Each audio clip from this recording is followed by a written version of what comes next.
Good morning, good afternoon, good evening, all of my students. In this video, we will try to discuss the basic concepts of tensor and differential geometry. ये paper आप लोग के BSc third year का paper है, tensor and differential geometry, जो कि BSc 3 का तीसरा पेपर होता है। ठीक है, इस वीडियो में बस फंडामेंटल सिलेबस और फंडामेंटल कुछ बातों की चर्चा ही कर पाऊंगा। ठीक है, और कल से मैं फिर बेसिक कॉन्सेप्ट जो पहला चैप्टर है उसके बारे में कुछ रिगार्डिंग बातें करूंगा और धीरे धीरे हम लोग आगे मूव करने का प्रयास करेंगे। ठीक है, बहुत सारे बच्चों ने कहा था, इस नाते मैं इस पेपर को भी स्टार्ट कर रहा हूँ। ठीक है, तो अगर हम इसके सिलेबस पर आए तो काफ़ी लंबा चौड़ा इसका कंटेंट है, और सबसे ज़रूरी चीज़ कि अगर आप फर्दर रिसर्च फील्ड में आगे मास्टर्स में जाते हैं मैथमेटिक्स में, तो उस कंडीशन में इसका बड़ा रोल है। और अगर आप फिजिक्स के क्षेत्र में भी जाते हैं तो उस कंडीशन में भी टेंसर एनालिसिस और डिफरेंशियल ज्योमेट्री का बड़ा सहयोग है, क्योंकि आगे जो भी आप लोग कॉस्मोलॉजिकल स्टडीज़ करते हैं, रिलेटिविटी थ्योरी की जो स्टडी करते हैं, वो बिना टेंसर और डिफरेंशियल ज्योमेट्री के पॉसिबल नहीं है। तो जो भी बच्चे आगे रिसर्च करना चाहते हैं उनको इस पेपर को बहुत अच्छे से आना चाहिए, और एक नए तरह का पेपर है और नए तरीके से आपको विजुलाइज करना है, तो उस कंडीशन में आपका इस पे काफ़ी धैर्य होना चाहिए इसे समझने के लिए। ठीक है, तो हम पहले सिलेबस की बात करेंगे, उसके बाद किस सेक्शन से कितना आता है इस पे चर्चा करेंगे। कहीं ना कहीं आपको एग्जाम में भी अच्छा नंबर पास करना है, नॉलेज भी गेन करना है, तो वो तभी हो सकता है जब आपको सिलेबस के बारे में एक अच्छी जानकारी हो, और किस सेक्शन से क्या आता है इसके बारे में भी आपको जानकारी होनी चाहिए। ठीक है, तो अगर हम इस पेपर का नाम है टेंसर एंड डिफरेंशियल ज्योमेट्री, चूंकि मैंने पहले से लिख लिया है, लैक ऑफ टाइम रहता है वीडियोस में, इस नाते तो मैं जब कॉन्सेप्ट्स पर आऊंगा तो उस पर बात करूंगा। ठीक है, तो ये दो सेक्शन में डिवाइडेड है, पहले को बोला गया है टेंसर और दूसरे को बोला गया है डिफरेंशियल ज्योमेट्री, जो कि ब्लैक बोर्ड पे लिखा हुआ ऑलरेडी। ठीक है, इसमें टेंसर में टोटल आपके पास 6 चैप्टर्स हैं। पहला आपका बेसिक कॉन्सेप्ट है, इसके अंदर कुछ बेसिक टर्मिनोलॉजीज के बारे में बात करेंगे जिनकी सहायता से हम अपनी स्टडीज को आगे बढ़ाने का प्रयास करेंगे। ठीक है, दूसरा चैप्टर आता है वेक्टर और टेंसर, तीसरा आता है टेंसर अलजेब्रा, और चौथा आता है रीमानियन मैट्रिक और क्रिस्टोफल सिंबल। बिल्कुल नया पेपर है आपके लिए। ठीक है, और पांचवा चैप्टर आता है कोवेरिएंट डिफरेंशिएशन, और छठवां चैप्टर आता है Ricky tensor and curvature tensor. ठीक है, तो एक लंबा चौड़ा कंटेंट है, घबराने वाली बात नहीं है, बहुत आसान पेपर है। अगर आप थोड़ा सा आप मेरा सपोर्ट करेंगे तो चीजों को हम लोग कर पाएंगे। ठीक है, बेसिक कॉन्सेप्ट है, दूसरा आपका वेक्टर और टेंसर है, तीसरा आपका टेंसर अलजेब्रा है, और चौथा आपका रीमानियन मैट्रिक और क्रिस्टोफल सिंबल है, और पांचवा आपका कोवेरिएंट डिफरेंशिएशन है, और छठवां आपका कर्वेचर टेंसर और रिकी टेंसर है। ठीक है, ये आपके टेंसर के कंटेंट हैं जो हमें पढ़ने हैं। कंटेंट तो बहुत सारे होते हैं, लेकिन आपके जो सिलेबस में मैं इन कंटेंट पे बात करने जा रहा हूं। ठीक है, हम डिफरेंशियल ज्योमेट्री पर आएंगे, तो यहां पर भी टोटल आपके पास 5 कंटेंट हैं, 5 चैप्टर्स हैं। पहला आपका जो होता है कर्व इन स्पेस, दूसरा आपका theory of surfaces and curve on surfaces. ठीक है, इसमें फर्स्ट फंडामेंटल फॉर्म भी आता है जिसके बारे में हम चर्चा करेंगे। ठीक है, और तीसरा चैप्टर है आपका सेकंड फंडामेंटल फॉर्म।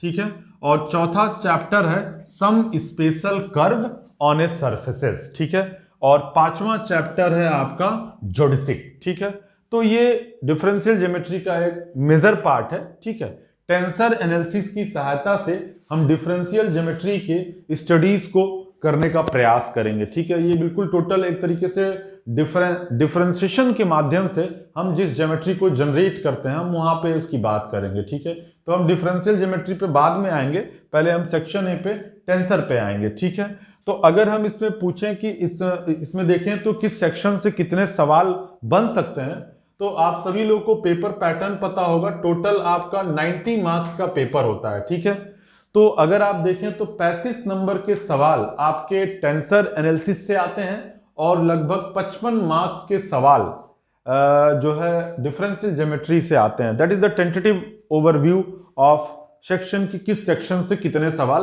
आपके कितने नंबर के सवाल पूछे जाते हैं, ठीक है। और आपको पता है कि जो पहला सेक्शन होता है वो अनिवार्य होता है। पहला सेक्शन में 5 सवाल होते हैं जिसमें से 5 आपके करने रहते हैं, 10 नंबर के होते हैं। और सेक्शन बी में आपके 4 सवाल होते हैं, 4 में से 2 करने रहते हैं। और सेक्शन सी में भी 4 सवाल होते हैं जिसमें से आपको 2 करने रहते हैं, ठीक है। तो पेपर पैटर्न से आप परिचित हैं किस तरीके से क्या होता है। तो उस कंडीशन में आप इस तरीके से अपने स्टडीज को करने का प्रयास करेंगे, ठीक है।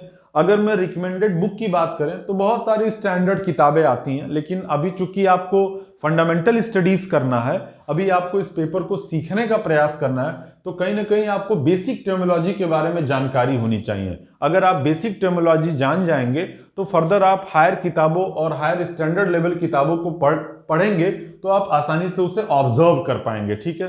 तो हम अगर रिकमेंडेड बुक की बात करें तो पहली बुक इस सिलसिले में आती है टेंसर एंड डिफरेंशियल ज्योमेट्री, जिसे डीजी कहा जाता है। This is by PP Gupta.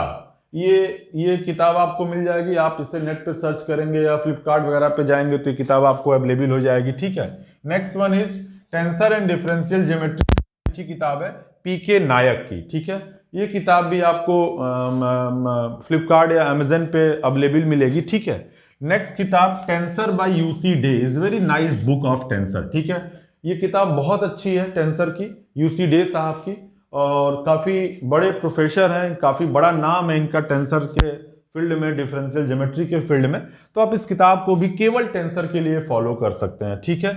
Tensor bye Zafar Hasan, ये भी एक बहुत बड़ा नाम है कॉस्मोलॉजिकल फील्ड में, रिलेटिविटी थ्योरी में, जो कि चूंकि मैंने कहा कि टेंसर के बगैर आप रिलेटिविटी थ्योरी या आगे जो बहुत प्रकार के डिफरेंशिएबल मैनिफोल्ड्स होते हैं, बहुत सारी चीजें जनरेट होती हैं हायर लेवल पर, वो इसके बगैर संभव नहीं है, ठीक है।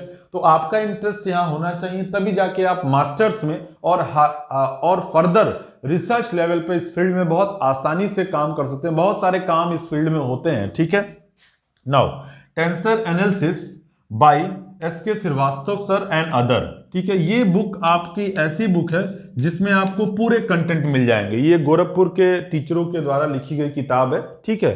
तो tensor and DG which is written by SK Srivastava sir and other, ठीक है। And the next one is tensor and differential geometry written by HD Pandey and other, ठीक है। तो ये कुछ रिकमेंडेड बुक है जिनको आप फॉलो करने का प्रयास कर सकते हैं, ठीक है। हम टेंसर के डेवलपमेंट की बात करें तो इसको डेवलप करने का जो सबसे बड़ा श्रेय जाता है गॉस, रीमानियन एंड क्रिस्टोफल, ठीक है। तो इसमें मेन पर्पज, बेसिकली हमारा टेंसर का मेन पर्पज क्या था कि हम एक सिस्टम से दूसरे सिस्टम में कैसे ट्रांसफॉर्म करें, एक कोऑर्डिनेट सिस्टम से दूसरे कोऑर्डिनेट सिस्टम में किस तरीके से हम अपना ट्रांसफॉर्मेशन करें, ठीक है। तो that is the transformation process from one system to another system, ठीक है। लेकिन अगर हम इसके बहुत बेसिक मतलब की बात करें, टेंसर के बहुत बेसिक मतलब की बात करें, तो बेसिकली यार tensor is the generalize sense of vector, ठीक है। आप कह सकते हैं कि जो टेंसर है वो जनरलाइज सेंस ऑफ वेक्टर है, क्योंकि अगर आप वेक्टर की बात करें तो इसमें कहीं ना कहीं मैग्नीट्यूड होता है और एक डायरेक्शन होता है, ठीक है। That such type of quantity is known as the vector quantity. But tensor की हमें क्यों टेंसर की जरूरत पड़ी? बहुत सारी ऐसी सिचुएशन आई जहां पे मैग्नीट्यूड होने के साथ साथ आपका जो डायरेक्शन था वो एक से ज्यादा होना शुरू हो गया। तो उस कंडीशन में such type of special quantity is named as the tensor, ठीक है। इस प्रकार के स्पेशल क्वांटिटीज को टेंसर कहा गया, एक स्पेसिफाइड नाम दिया गया, ठीक है। तो हम फर्दर बहुत सारी चीजों के बारे में बात करने वाले हैं अपने बेसिक कॉन्सेप्ट्स में, ठीक है, ताकि आप इन चीजों को एनालाइज कर सकें, क्योंकि बहुत सारी चीजें यहां पर आएंगी। आपके पास डमी इंडेक्स आएगा, फ्री इंडेक्स आएगा, हाइपर सरफेस क्या होता है, ठीक है, आइंस्टाइन समेशन कन्वेंशंस क्या होते हैं, क्रॉनिकल डेल्टास क्या होते हैं। तो that is the very very fundamental things जिसके आधार पर आप अपनी स्टडीज को आसानी से कंटिन्यू कर पाएंगे। तो धीरे धीरे हम लोग अब कल से आएंगे, ठीक है। धीरे धीरे हम इन चैप्टर्स पे डिस्कस करेंगे और विद इन टाइम लिमिट अपने सिलेबस को भी बाइंड अप करने का प्रयास करेंगे, ठीक है। वैसे मैंने बहुत सारे नोट्स डाले हुए हैं, मैं उसको ग्रुप में भी शेयर कर लूंगा ताकि आप एक बार उसे पढ़े रहेंगे तो मैं एक्सप्लेन करूंगा तो आप आसानी से उसे एब्जॉर्ब कर पाएंगे, ठीक है। Thank you so much.